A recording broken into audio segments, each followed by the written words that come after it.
to another episode of Gains and Shreds. Welcome. Today's episode, a client inspired me to do this. We actually didn't have any material today. No. So I had a client come to me who is metabolically damaged. Uh-oh. So when somebody is metabolically damaged, that means they have been on a deprivation diet. Well, this client's story was they were doing carb-free with high protein, and the only carbs they were getting from their vegetables, which vegetables are fiber, deduct the carbs, it makes it carb-free, pretty much a state of ketosis, and they were in it for a very long time, and the metabolism shut down, and the metabolism is sleeping right now, so I need to wake the metabolism up, which inspired this episode today.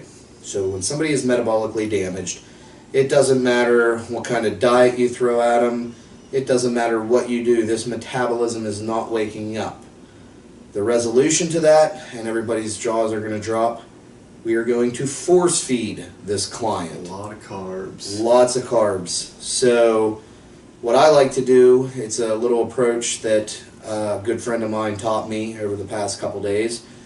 We are going to force feed this client at least 200 to 300 grams of carbs a day while keeping the same workload, the same amount of cardio, the same amount of lifting, but hopefully with the 200 to 300 grams of carbs, we will knock the metabolism, we'll knock some sense into it and wake that metabolism up. Once I see the metabolism is woken up and the metabolism is starting to burn again, then we will slowly start to drop the carbs back into diet mode, but we will go at a very slow rate.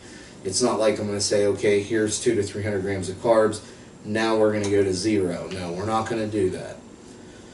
So metabolic shutdown, it's something you don't want to mess with. You know, it happens. It happens to the best of us. I've been through it in contest prep. I've been shut down where I've been eating 1,100 calories to get ready to get on stage with no carbs, no fat, and high protein, and your metabolism just quits on you. It happens. It has a mind of its own because the metabolism is operated through the thyroid. The thyroid has two hormones, a T3 and a T4. The T3, which is the sole owner of the thyroid, that's the main hormone. That's the one that keeps everything moving. Your T4 is your backup source. It doesn't have that much of a purpose. It still has a purpose, but the T3 is the one that matters. So we need to wake it all up. So that's my goal, is to wake this girl's metabolism up. And so far today, I've spoken to the girl and she is bloated. She's already eaten over 300 grams of rice and rice cakes and eggs, and she did cardio. She's probably ready for a nap. Yeah, long nap. Yeah, but what she doesn't know is she has a lot more food to eat. So if anybody ever stalls on their weight loss, their metabolism might not be shut down, but stalling is a slower metabolism. Metabolisms do this. You have to keep it burning. That's why I hate to say the scale is a marker, but the scale is a marker. Visually speaking, yes, you can visually see what's going on, but you still need to look at that scale at least once a week, because if you're throwing a deficit at it and you're doing insane amounts of cardio and you're eating clean and that scale is stalling, we need to check out the metabolism, you know? Don't get on the scale after a cheat day. If you get on, honestly, a good refeed day, you should put 2 to 3 pounds on, a nice good one. But I've had refeed meals where I've put 10 on. I think I've been up about 3 to 5. But honestly, that's what people need. When you're on a diet, you need 1, maybe 2. It depends on how lean you are. If you're leaner, you need two refeeds a week.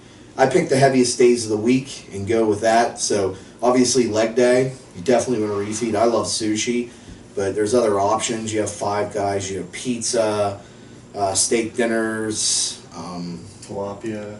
No, not tilapia. Come on. Bottom feeder. No, the bottom feeder is the flounder. So anybody that's getting ready for a contest, because contest season's still brewing up right now, get away from the flounder and eat tilapia. See, tilapia eats a little less shit than flounder does. Yes, but tilapia is the quickest acting protein, so as soon as you eat it, it's already in the body and you don't retain water. That's true. Very true. I got an email today. Uh-oh. This email come out of Montana. Do they weightlift in They Montana? must. Bobby from Montana wants to know from you, Oof. Dr. Gaines. He wants to know if there is an actual allotted rest time in between sets, because what he reads on bodybuilding.com, I mean broscience.com, is that your rest time should be 3.5 to 4 minutes when lifting heavy or lifting any kind of weights. Wow. Is that the kind of shit they're putting out on the websites nowadays? Bobby reading? Bobby, get away from bodybuilding.com. You get more better instructions bodybuilding off a box of cereal. Well, before I start, I'm looking pretty clean and lean, though. You are. I'm looking good. I had a little back bicep day today. They're peaking. Yeah. They're nice. You know. Anyway, the rep range. Not rep range, rest period. Oh, rest period. Okay. We won't get into rep range with you. Rest period. Don't take a little fucking stopwatch with you and measure it because you don't need to. Yeah, what are they in a marathon? What are they doing? Yeah. Running a marathon around the gym? Yeah, you don't need that. My rest range is when I just feel like doing the next set, I guess. You know, I don't. When you feel good. Yeah, I mean, Right. my last set, which is my heaviest set, I'll wait a little longer, but I'm not constantly looking at the clock or, you know, if I don't put 30 seconds or a minute, I just go when I'm ready. I don't think, there's a certain rest period time. Yeah, So- honestly, I think 3.5 minutes is too long. I'd fall asleep. Yeah, plus, your heart rate's going to slow down if you wait longer, and I don't know, I'd say... I mean, if you go by resistance, I mean, I can see powerlifters taking a longer rest period. Yeah, powerlifters. I mean, sure. obviously, if you got a guy in the gym like deadlifting 500 pounds for, singles for 3 different sets, obviously, but there are some freaks of nature out there. I mean, I know my rest periods, dude, they're usually under a minute. Mm. And usually if I'm doing a pump workout, dude, it's like 30 seconds. I just let the heart rate come down a little bit. I don't want it too high, but, I have exercise where it's only 20-second rest. Yeah. So, Bobby, put the pillow in the sleeping bag, keep it at home, because you're not going to be resting, brother. I'm telling you. I think people get too technical about it. They do. About everything. I mean, Just go lift the fucking weight, man. That's it. go lift the lift, weight. eat, don't worry about this time, that time. Go in, bust your ass. When you leave, you should be sweating, you should be hungry, and you won't be sore yet, but you should be able to tell that you got a good workout in or a shitty workout in. Obviously we're all in this because we love this. Mm. If you don't love it and your heart's not in it, don't waste your time.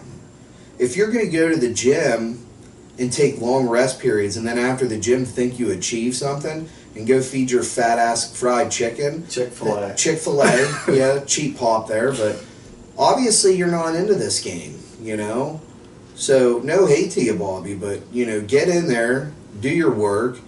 If it ain't hurting, it ain't working. That's the way it goes. So, do you have any emails today or not? I think I got a few. Let me see. It's been a slow day today. Oh, here's one. Oh, yeah?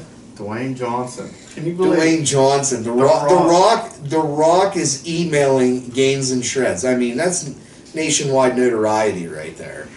Dwayne Johnson wants to know, Ryan, I'm so jealous of your body. You're very What clean and the lean. fuck? Your traps are bigger than mine. The only thing is you don't make as much money as I do. Well, I'm sure that's true. He's a top Hollywood star. Everybody wants him. I know, but he's jealous that I'm clean and lean, and he's not. Well, we all strive to look like you, Mr. I Rowe. know, not easy. But Yeah. anyway, he wants to know how often should he switch up his workouts. Well, let me answer this one. I was taught that if you're on a program, stay on that program anywhere from 10 to 20 weeks. Stick with it. Your body has a mind of its own. It's its own little human being inside of you. So when you start a new program, the first couple weeks is the shock factor. You're going to be sore. Your body gets adjusted to it, but your body's working through it. Mm-hmm. I think after so long of being on the same program, it gets so accustomed to it that it gets boring and the results slowly start to diminish unless you change it up. So honestly, I like to run my programs the longest probably 20 to 30 weeks. I don't like 10 weeks. I like to go long with it. Then it gets you into a system. You can get in, you can get out. I just started my new program and I'm feeling it right now, you know. So, you know, I think anything over 10 weeks is glorious. What do you think? Oh, you know how I am. I'm more with rep ranges than swinging up, changing my workout routine. But I don't know, I say just do it. You know, set a time like 12 weeks, see what happens. You know, from now on, this is gains and shreds. You're gains and I'm in shreds, but I think I need an alias, like AKA Dr. Volume. That's what they should call me, is Dr. Volume. Because I'm a freak when it comes to volume. I want everything to be volume, as heavy as possible. When you're done with that set, I want your arms to feel like they've just been amputated, like you can't feel your arms. I want volume, because volume is the key to bodybuilding. They should call me Dr. Gaines with a PhD in being clean and lean. Wow. That's pretty good. That's what I'm thinking. And then I'm just Dr. Volume PhD.